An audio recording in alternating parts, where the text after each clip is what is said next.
Welcome back to Ace Chat. I am Marissa, and today I am sitting down to speak with David, who is going to offer some insight on learning to find your norm within this kind of greater norm that's expected of you, and realizing that love comes in all different forms, and ultimately we should be who we are, because, I mean, who else are we going to be? So, thanks for joining us today, David. Thank you so much for having me. Absolutely. I've been getting to know you a bit over email, and it seems like you have some unique experiences when it comes to trying to ID as you, trying to be true to who you are, while also dealing with some societal expectations. So, just to kick things off, I was hoping you could tell us a bit about how you do ID, and also maybe some of the challenges you faced while trying to come out, while trying to be this true, authentic self. Yeah, so I'll start with the identification part. I currently identify as a hetero-romantic asexual. And with respect to challenges there, I would say the primary challenge that I faced was that it took me so long to even be aware of the ace spectrum at all. It was something that I wasn't thinking about at all for the first 31 years of my life. And then when I finally came across the concept of asexuality and what that meant, and I read a little bit about it, all of a sudden everything changed with respect to my identification. And you mentioned reading about it. Where did you first learn about it? I'll give a little bit of context here because I do think it's important. I read a lot about all sorts of topics. I'm an academic. I just love to read. I read a lot about psychology. I read a lot about mental health. My mom is a therapist. One of my best friends from high school is a therapist. So you'd think that I would have been familiar with the concept of asexuality, especially being in my early 30s. But I really had no idea at all about the concept. And when I found out about it, it was about a year ago, and I was sort of facing some relationship troubles that were very similar. It felt like I was seeing the same movie for the third or fourth or fifth time. And I literally just did a random Google search about a particular relationship issue that I was having. And I did this random Google search. I came across this first person account of asexuality, and I started reading this person's account. And I don't even remember whose account it was or where exactly I found it, what website it was on, whatever. But I started reading it, and I was just totally captivated by it. I mean, I was 10 pages in and 20 pages in and 30 pages in, and everything that this guy was saying just felt so extremely similar to what I had experienced in my life. So that's sort of how I came across it and how I started reading about it. And then after that, I guess the only official source you could say that I've really read about the topic was the book by Angela Chen, which came out, I think, in the last year or two. I love that book so much. I am going to link to that in the little description box.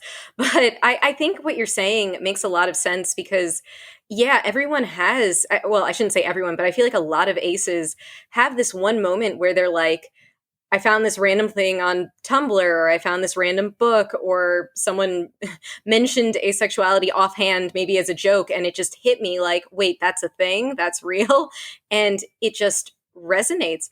I think it's very upsetting that so many of us take this long because I was in I guess I was 21 when I started really IDing as this, and I feel like that's early, and I feel like That that is really. shouldn't. Right, I feel like that shouldn't be early. It's just the lack of hearing anything about it. So I do want to step back though a second because you mentioned that you're an academic.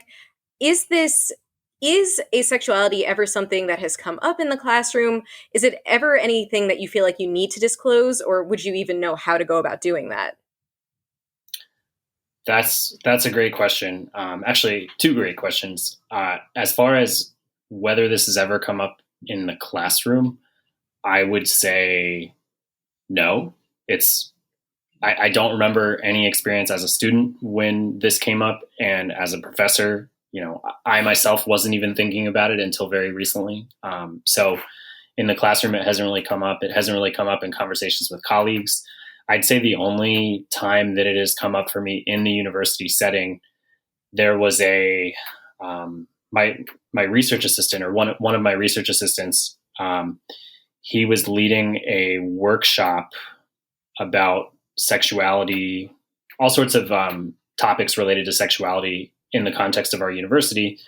And at this workshop, there was sort of an open mic portion where different students at my university talked about experiences that they had had, largely negative experiences with respect to being accepted on campus. And one student during that session talked a little bit about her experience being an aromantic asexual in college.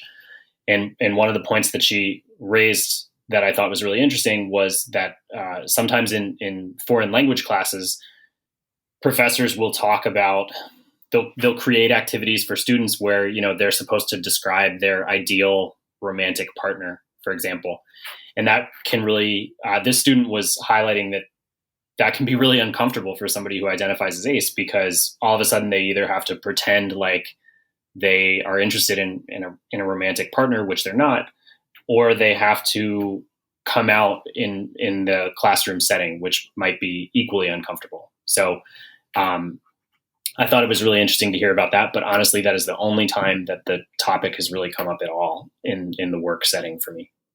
Wow, that's not something I wow. Yeah, I've never really considered that, but that must be so difficult because part of the reason I asked is I already told you that I'm also an educator, and when I was teaching my first year, I don't remember exactly what it was, but we read something and there was a sex scene in it. And one of my students offhandedly made some comment about, well, yeah, but it makes sense because everybody wants sex, right? And I was standing in front of the classroom thinking, well, no, but am I about to just completely kind of change the trajectory of the conversation here? Am I about to out myself to the entire classroom? I just didn't know how to handle that situation, and I mean, not happy about it. But I ended up just saying nothing and letting conversation kind of flow. Sure. But it makes me think: what if there was a student in that class who was ace, who was arrow, and well, I guess arrow doesn't necessarily apply to this specific conversation, but if someone who that wasn't true for and they had to listen to the silence of a teacher basically saying like you're right when they weren't. So I think it's interesting how this comes up in ways that we don't even think about, like with your student or the student mentioning the different language classes. So Yeah. that's oh, I'm sorry, go on. Sorry to cut you off there. I think the dilemma that you bring up there is a really interesting one, because I don't know what your experience has been like on this particular front. Obviously, you just gave that really challenging example in the classroom setting, but sometimes I feel like my sexuality is a private part of me, and no one ever needs to know that, and it's not ever going to be relevant to what I'm talking about in a classroom. So I shouldn't share that with students. I shouldn't be open with that. It's just sort of it belongs to another category, and it's not in my work category. So I definitely have had that line of thinking before. But at the same time, I also, as someone who was totally unfamiliar with the concept of asexuality until my early 30s, I really wish that I had had a professor who was open about it, who did Right. share it, because I think that would have forced me to reflect about my own identity much earlier on. So I'm sort of in conflict between those two perspectives, which both make sense to me. But I would say at the moment I'm starting to lean a little bit more in the direction of openness and sharing that part of who I am, because I think the representation question is such a big question. Well, you are doing this chat that's going to go online. So, I mean, there's a resource right there. Like, you could always just, hand that over to a student with questions. So that'll be cool. But no, I completely, I so see what you're saying, that it's hard to. I think this goes into just being an educator in general. It's hard to know how much of yourself to share, and I hear this a lot from some of my allo friends who teach, who are gay or bi. They're not really sure where the line is, what's appropriate, what's helpful. But I think back to all of my professors who have done the opposite, who have talked about, who have glorified sex or romance or both as the be all end all of literature or or of life. So I feel like, yeah, it's almost like we have a duty to kind of combat that, but it's not an easy thing to do. Right. Yeah, So I completely agree. One small thing that I feel like I have to add, when I was starting to grapple with that question a little bit more, of the question of, how much do I share, how much should I be open about. One intermediate step that I took is I went to Redbubble and I bought a couple of Ace Pride stickers, oh, and that's such a good I idea. put one of them on my laptop. And I don't often bring my laptop to campus, especially during the pandemic semester. I wasn't on campus that much, but in one particular meeting that I had with my research assistant, I had that sticker on my laptop, and he asked me about it later, and then we ended up having a nice conversation. So I did share that part of my identity with them, and it was a really great conversation. And I'm really glad that I did.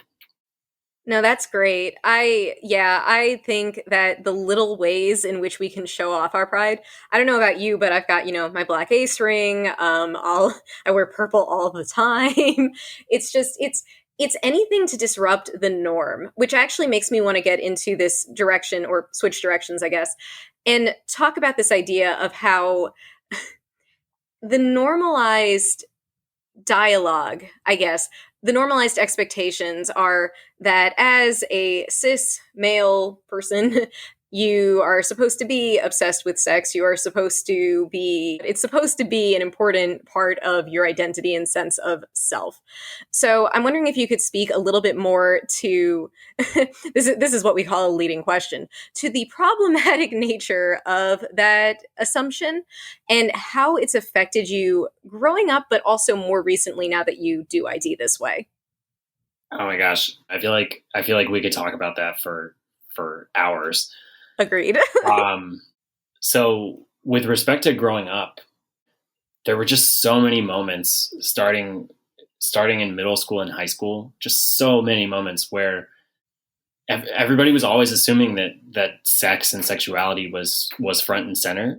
There are lots of, just being in social settings with lots of guys, and I was, always playing a lot of different sports growing up, and I tended to be around friends who I guess are heterosexual, hetero-romantic, and a lot of times, people are talking about sex, they're talking about sexuality, they're thinking about all these things, and I very much felt on the periphery of a lot of those conversations. I never really felt very comfortable. It always felt like I was performing a role, like I knew the type of comment that I was supposed to make in these settings to sort of come across the right way. But at some level, even though I wasn't thinking about asexuality specifically, at some level I knew that I was pretending, that I was sort of, as I said, playing a role that wasn't really me. So that's sort of the growing up side. More recently, I think, I'm in my early 30s, so a lot of my friends are married now, or they're married and they have kids, and I think, people in my family's social network, or other people in my family, I think there's a subtle expectation that starts to creep in about life milestones. No one in my family, certainly no one in my immediate family, is ever pressuring me to get married and have kids. So I'm very lucky in that respect. But you can definitely sense societally that is the expectation that a lot of people have, and that's just sort of where they expect your life to go. And when they don't see you checking those boxes, hitting those certain milestones, people will sometimes be a little bit intrigued by you or a little bit puzzled by you. You know, David seems like a pretty normal guy, pretty nice person, doing pretty well in certain ways. What's going on with him? Why is he not married? Why does he not have kids? Why is that not the direction that he's going in? So that's sort of where I see that now. But mostly I'm fortunate that tends to be pretty subtle in my case. As I said, people are not walking up to me and saying like, why do you not have kids right now? Or what's wrong with you? But it's something that you can sort of sense in how people interact. No, I totally get that. I think that these assumptions are it's obviously it's not just towards asexuals. If you don't fit these molds for any reason, people either outright or subtly, like you said, just kind of give you strange looks sometimes. But I'm curious in your case because you do so since you do ID as heteroromantic, theoretically you might actually end up wanting or being interested in some of these milestones.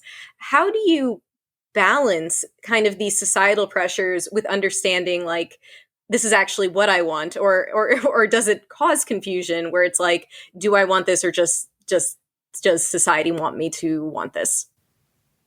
I think on the question of having kids, I feel like that's sort of a separate issue since it is possible. And, a lot of people do a lot of people who are single decide to adopt if they really want to have kids, for example.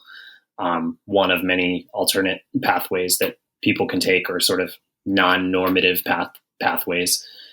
With respect to relationships, I think I know enough about myself, and I do have some experience in longer term relationships. I was in one relationship that was almost 5 years. I think I know enough about myself that I really do know that I want a long term relationship with a long term romantic relationship. But it's hard, I think, for me to separate that, for example, from the possibility of living with a really good friend for the long term. And I think that type of situation is something that Angela Chen brings up in her book when she talks about, different types of love. We think as a society that, love means romantic, sexual, not just romantic and sexual love, but heteroromantic and heterosexual love, right? Right. But there are so many other types of love and so many other types of human connection, and that's something that I've really been thinking about a lot more in recent months. Is I want to have love in my life. I want to have deep human connection in my life, but I'm trying to realize or trying to understand which types of that I really want to have in my life, and I'm still sort of working through that, I guess you could say. With me personally, I actually look to the aromantic community to I'm not personally aromantic, but I feel like they have so much to offer in terms of they've really broken down the fact that you can love in different ways and that love can mean different things and should mean different things. So as much as we're like trying to combat this idea of like everyone wants sex and likes sex and is attracted sexually and etc., they've really broken down as a community this idea that well, not everyone necessarily wants romance, or not everyone has that attraction, or maybe the most important relationship in your life could be with your best friend or your parent or heck, your dog or yourself. I mean, there's just so many different types of love, so many different types of ways of living life and enjoying it. So I think this is time well spent, and for for you personally, but I think just everyone should sit down with themselves and really question what is it that I want? Why do I want these things? And am I using the wrong terminology for what it is that I want just because it's the expected terminology? So I'm actually really glad you brought that up because I don't think it gets discussed enough, this idea that you can love in different ways and again should love in different ways, and that we're allowed to kind of determine what it means for us. Though I do I did have a final question here, but I almost Sure. wonder if it's as appropriate given what you just said. because you had talked about dating and some of the struggles therein. This is like a two-parter sort of question. I'm wondering if you've come to any sort of conclusions regarding, well, you know what? Maybe this is the better question in light of what you said. This is why you don't come with predetermined questions because it goes different than you expect. It's like having a lesson plan. Sometimes you have a really good lesson plan and you're really excited about where it's going, and then students take it in a totally different direction that you never anticipated. But oftentimes it works out really well that way. So Oh, so agree. Except that my lesson plans never start off good, so the students are always the ones who salvage them. But yeah, I guess as a final question, then, I'm wondering if you've reached any conclusions yet of concerning this idea of what love means to you, what sort of love you're looking for, and whether you've taken any steps towards making that more of a reality for yourself. yeah, that's a really good question. I got them all today. Yeah, I think I'm really still working through that, I would say, but there's a point relating to that question, and this also ties back to your previous question, and it's something that I think might be useful for people to hear. So, in my, I've been in three, serious adult relationships. One of them was a little bit less than 5 years. That was my first, major relationship as an adult, and then I had a couple of relationships since then that were about 5 or 6 months. And I ended all three of those relationships. I was the person who, decided that it wasn't working out. And in all three cases, the people were women who I care enormously about and who I feel very strongly about and who I think are wonderful people in so many different ways. But obviously ending relationships with each of those people, I really saw myself hurting these people who I felt extremely close to. And when I had this very narrow vision of what love is, and I was just thinking about love in a romantic sense, in sort of the traditional romantic sense, I was really baffled by what I felt. Because on one hand, each of these people, each of these women were people who I felt so positively about and people who I so enjoyed being around and talking to and spending time with. And I knew that and I was aware of that. But at the same time, I knew I didn't want to be in long-term relationships with these people anymore. And when I was thinking of love in very traditional terms, I didn't really have the vocabulary to understand what was going on. It was like, what's wrong with me? I really like these people, but I want to end this relationship. So does that mean I don't love these people? Does that mean, there is no love here? It's just, friendship or whatever. And since thinking about the different types of love that we were talking about earlier, since thinking about that a little bit more, I've come to realize that what happened wasn't really a contradiction at all. I did love those people. I think I just loved all three of them in different platonic ways. I mean, I really truly want the best for all three of those people. I'm still in contact with the two most recent women who I dated, and we're friends, and we have, in the case of my most recent relationship, we're really good friends. We see each other all the time, and I definitely feel like I love her in a friend way, in a deep friend human connection kind of way. And I feel that way about the previous two relationships as well, though I have, much less contact with each of them. No contact in the case of the woman who I dated for almost 5 years. But anyway, thinking about love in more expansive terms was really helpful for me to understand these relationships, which felt like a total puzzle or contradiction to me. It felt like my reality couldn't possibly be real, couldn't possibly be true. But when you think of love in a more expansive sense, you can understand, hey, I really did love these people. I really do love these people. But that doesn't mean that it was the relationship love. I don't know. I don't know if that makes any sense. I feel like I'm sort of rambling a little bit. No, it completely makes sense. I think we have these parameters that we assign to relationships where it's like the romantic relationship needs to be this and the friend relationship needs to be this and the et cetera needs to be this. And then we kind of limit ourselves into not understanding maybe the reality of the relationship because we feel like it needs to be this other thing.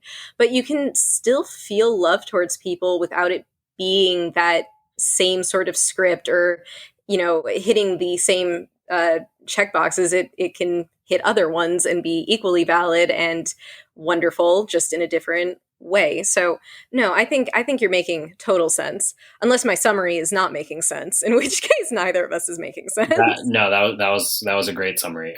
You Excellent. said everything that I said in like 3 last minutes, so well done.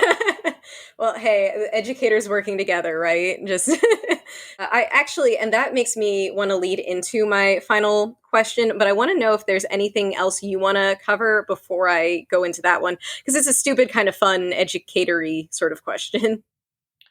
I kind of want to hear your fun educator question. Okay, well, I think I made it sound like more than it is. All right, so I like to end these with kind of a fun, just silly sort of ace meme sort of question. And are you familiar with the concept of a space ace? A space ace. I don't I don't think so. Okay, so in a lot of ace forums, you'll see this debate about like, what kind of asexual are you? And there are, do you know the memes about like cake aces and garlic bread and things like that? Yeah, yeah. So And there are people. Oh, sorry, go on. sorry, yeah, I was just gonna say that was a real surprise for me when I became a part of the ace community on Reddit. I had never heard of the garlic bread and cake symbols, and seeing that absolutely everywhere was. I love cake and I love garlic bread and I love Well, both there of you those go. symbols, but I really had never heard of that in the slightest. And then obviously, anytime you go on the Reddit page for asexuality or anything relating to asexuality, it seems like there are a million different garlic bread and cake and other sort of goofy memes. That's been a fun part of becoming a part of this community. Well, it makes sense that you wouldn't have heard of it because it's like no one has heard about asexuality. So then to like go really into the community and like hear all these memes, all these jokes, like you really need to know where to look. But yeah, so Space Ace is similar. There's also like Dragon Ace. Space Ace, I'll be honest, I'm pretty sure it's just because it rhymes, but you'll see a lot of people who say that they're space aces. And I also think it's the idea that like, space is beautiful and like otherworldly, and there's that whole idea of a lot of ace characters being written as aliens, so it's kind of like reclaiming that. So there's a lot to that. But my question going off of this kind of memology is, as a as a member of the ace community, if you could put anything in a rocket ship, I don't know why I was going to say time capsule, a rocket ship to give alien life a better understanding of queer culture, of the asexual community, something to just kind of leave your mark and let them know, hey, we're real, we're shouting out into the void, we're not invisible. What would you want to put in this space rocket? Oh man. I know. I feel like I went like three different directions, and you were just like, whoa, learning about space aces and aliens, and now I have to send something up to Mars? You know, maybe a couple seasons of BoJack Horseman, Yes. which Todd. I only began watching in the last 2 months. A friend of mine told me that I would love that show, and not just because of not just because there's an ace character in Todd Chavez, but also for other reasons. And my friend was totally right. I love that show. It's been cool to see some ace representation. So I was going to say maybe the aliens would want to read the Angela Chen book, which is an awesome book. But I'm guessing if aliens are anything like us, they'll probably prefer to watch TV over reading. And if they want to watch TV, BoJack Horseman, could be a good way for them to learn a little bit about asexuality through the character of Todd. Oh gosh, BoJack Horseman is that's the one that I could talk about for hours. But I I think that is a great suggestion. Now I want to go rewatch that. It's such a good show, and I think it's kind of sad because it's like the only ace rep a lot of people have seen, but it's such good ace rep that I can't be too upset about it. I mean, he's just such a he's delightful. He's very real for a fictional character in a world inhabited by animal people. Mhm. It's just the best series. So, have you finished watching it then? I am halfway through season 5. All right, not going to say anything. When you finish it, let me know what you think. I will. I definitely will. Awesome. Well, I think the alien, I was going to say invaders. Let's hope they're not invaders. The alien neighbors will be pretty darn happy with that send. So, yeah, that's all the questions I had, as well as some that I didn't even expect to have. But I think this has been an awesome chat. So, thank you so much, David. I'm so glad we got to sit down and do this. Me too. Thank you so much. Absolutely. So, once again, this has been Ace Chat. If you would like to join the conversation, please reach out to us at acechathats@gmail.com. Make sure to follow us on Instagram and Twitter. And if you'd like to volunteer for the show, if you have any ideas of other things to talk about, email us at that email, acechathats@gmail.com. And thanks for being part of the chat.